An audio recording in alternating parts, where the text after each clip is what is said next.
The spoon clattered against the porcelain bowl, a sound like a gunshot in the suffocating silence of our Seattle kitchen. My husband, Michael, sat at the head of the table, the morning sun glinting off his expensive watch, a trophy from his high-flying career in pharmaceutical sales. Across from him, 5-year-old Emma sat like a statue, her blonde curls framing a face that had grown gaunt, her blue eyes wide with a terror I mistook for resentment. For 3 months, I believed I was failing as a stepmother. I thought my cooking was an insult to the memory of her late mother, Jennifer. I thought the trembling in her small hands was the result of a difficult adjustment. I was wrong. Every time I begged her to eat, every time I plated a meal with love and hope, I was unknowingly inviting her to watch me die. Emma wasn't being difficult. She was being a guardian. She was 5 years old, and she was carrying the weight of a murder she had witnessed in the shadows, a murder her father was currently rehearsing on me. This isn't just a story about a broken family. It's a story about a predatory monster hidden behind a charming smile and the little girl who stood between him and his next victim. The architect of a fairy tale. My name is Rachel Harrison. 4 years I lived a life of quiet routines, working as a medical clerk at Seattle General. I knew the weight of bad news. I'd received it myself when a doctor told me I'd never carry a child of my own. I had buried my dreams of motherhood under stacks of patient files until I met Michael. He was the perfect man, calm, empathetic, and devastatingly handsome. When he told me about his wife's sudden illness, and how his daughter, Emma, desperately needed a mother's touch, I felt a calling. I didn't see the red flags. I only saw a chance to heal a grieving family. The wedding was a blur of white lace and promises. Michael held my hand with a grip that felt like security, but in hindsight it was a leash. We moved into a beautiful house in a quiet neighborhood, the kind of place where the trees are manicured and the secrets are buried deep. But within weeks, the honeymoon period dissolved into a cold, clinical nightmare. Emma, who had been an angelic flower girl, became a ghost. She moved through the house with a haunting stillness. Every meal I prepared, pancakes, spaghetti, handmade cookies, was met with the same chilling mantra. "Sorry, Mama. I'm not hungry." Michael's reaction was always the same. He would sigh, pat my shoulder with a hand that felt increasingly heavy, and say, "She's just stuck in the past, Rachel. Jennifer was a gourmet cook. Your flavors, they're just different. Give it time." He was gaslighting us both, weaponizing the memory of a dead woman to keep me insecure and Emma terrified. The pediatrician's blindness. As Emma's weight dropped, my desperation grew. I took her to a pediatrician, begging for answers. The doctor looked at Emma, then at me, the new mother, and saw exactly what Michael wanted her to see: a stressed-out stepmother and a grieving child. "Stress," the doctor concluded. "She's adjusting. Trust needs time." I felt like I was screaming underwater. Michael began to lose his calm facade. One night, when Emma pushed away a plate of omelette rice, he slammed his hand on the table. The water glasses jumped. Emma shrunk into her chair, her eyes darting to a kitchen drawer Michael kept locked. "Eat, Emma," he hissed. "Or do you want to end up like your mother? Sick and weak because you didn't listen." Froze. Something about the way he said sick felt calculated. It didn't sound like a warning. It sounded like a threat. But Michael immediately pivoted, pulling Emma into his chest, acting the part of the grieving, frustrated father. I went to bed that night feeling a chill that no blanket could warm. The Friday business trip.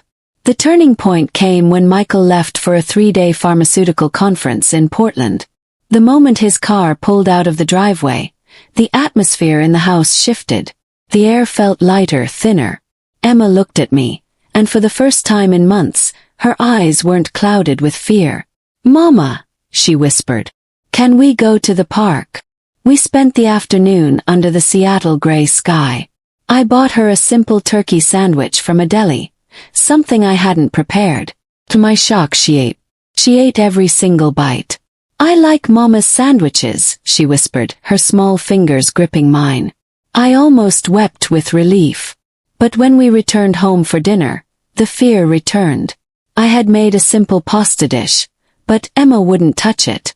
She stood in the kitchen doorway after I thought she was asleep, her body shaking as if she were standing in a blizzard. The midnight revelation. "Mama," she breathed, her voice so low I had to lean in. "I can only talk when Daddy isn't watching." My heart stopped. I sat on the floor, pulling her into my lap. "What is it, Emma? You can tell me anything." "The previous mama, she stopped eating too," Emma whispered, her tears finally breaking. "Because Daddy started mixing the white powder into her food. He called it medicine, but it made her sleepy. It made her eyes go dark." "Saw him, Mama. I saw him take the little bags from his study drawer. He thought I was playing with my dolls, but I was watching." The world tilted on its axis. The illness that killed Jennifer wasn't a biological failure. It was a chemical execution. Michael, the man who sold drugs for a living, had used his access to create a slow-motion murder. And Emma had been watching me plate my food every night, terrified that I was eating the same medicine that had turned her biological mother into a ghost. "I didn't eat, Mama," she sobbed, clutching my shirt. "Because I wanted to watch your plate. I wanted to see if he put the powder in yours. I wanted to save you." I felt a cold, white-hot fury ignite in my chest. This 5-year-old child had been starving herself to act as my taster, my guardian, my silent protector. I wasn't just a stepmother. I was a marked woman. The ghost of Jennifer Harrison. I didn't wait. I called the police at 2 a.m. Detective Johnson and Detective Rodriguez arrived with a quiet urgency. They listened to Emma's testimony, not as a confused child, but as a witness. When the search warrant was executed the next morning, the perfect Harrison home was dismantled. In the back room of the second floor, in a drawer Michael thought was secure, they found it. Tubs of high-grade, unlabeled barbiturates and sedatives, illegal quantities obtained through his pharmaceutical black market connections. But the most damning piece of evidence was found in a hidden floor safe beneath Michael's desk. Jennifer's diary. I read the copies the detectives showed me later. Jennifer's handwriting started strong, detailing a happy marriage.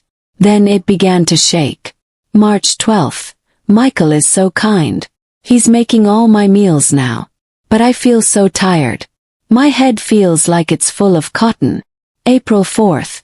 "I tried to tell the doctor, but Michael spoke for me. He said I'm depressed. I'm not depressed. I'm fading." Emma looks at me with such sadness. I think she knows. May 1st. "If something happens to me, please protect Emma." He's looking at the insurance papers again. He thinks I don't see. The motive was as old as time, greed. Michael had collected a massive life insurance payout on Jennifer. And then he had met me. A woman with a stable job, no family to ask questions, and a fresh policy he'd taken out just weeks after our wedding. I was worth more to him dead than alive. The arrest at the gate. The police set a trap at Seattle-Tacoma International Airport. I sat in the hotel room with Emma, watching the news. My phone rang. It was Michael calling to check in. "How is Emma? Is she eating?" he asked, his voice as smooth as silk. He wasn't asking out of concern. He was checking the progress of his project. "Same as before," I said, my voice steady despite the bile rising in my throat. "I'll fix it by the time you get home." The news report flashed an hour later. Local executive arrested in connection to wife's cold case. They caught him as he stepped off the plane. He tried to claim it was a misunderstanding, that Jennifer was sick, that Emma was delusional. But the diary and the drugs told a story he couldn't rewrite. The jury of her peers. The trial was a media circus, but the heart of it was Emma. I sat in the front row, holding her hand until she had to walk to that witness stand. She looked so small against the dark wood of the courtroom. But when she spoke, her voice didn't tremble. "My daddy put the powder in the food," she told the jury. "He made the previous mama go to sleep forever. I didn't want the new mama to go to sleep." The defense tried to break her, tried to say she was coached by a bitter stepmother. But the prosecution produced the insurance documents and the toxicology reports they'd run after exhuming Jennifer's body. The traces were still there. Michael Harrison was found guilty on all counts. He was sentenced to life without the possibility of parole. The birth of a real family. 6 months later, I stood in a different courthouse. There were no white flowers this time, just a judge and a set of adoption papers. "I want to be with Rachel, Mama," Emma told the court investigator. "We protect each other." The formal adoption was finalized on a Tuesday. We went home and made hamburgers, Emma's favorite. She stood on a stool, helping me chop the onions with a plastic knife. She wasn't afraid of the food anymore. She wasn't afraid of the shadows. "Is it delicious, Emma?" I asked, watching her take a huge, messy bite. "It's the most delicious," she said, her eyes sparkling with a light that had been extinguished for far too long. "Because it tastes like love, not medicine." Michael Harrison tried to use medicine to kill. He tried to use a child's grief to hide his crimes. But he underestimated the bond of a woman who was desperate to be a mother and a child who was desperate to stay a daughter. We aren't just survivors. We are a family forged in the fire of a betrayal that almost consumed us. Jennifer Harrison is gone, but her plea was heard. Emma is protected. And I am finally truly a mother. The justice seeker. Final word. Michael Harrison thought he was the smartest man in the room, but he was outsmarted by a 5-year-old girl who loved her new mother enough to starve. He's now rotting in a cell, while Rachel and Emma have built a life defined by truth, not white powder. If you believe that a mother's love is a force of nature, and you're glad that Emma's bravery sent a monster to prison, then you belong here. Smash that like button right now to stand with Rachel and Emma, and hit subscribe to join our community of truth seekers. We don't just tell stories here. We celebrate the courage to say, enough. Don't let the next secret stay buried. Tap the bell icon and I'll see you in the next one. Tell me in the comments. What city are you listening from? And what would you have done if you heard that midnight whisper? Let's talk.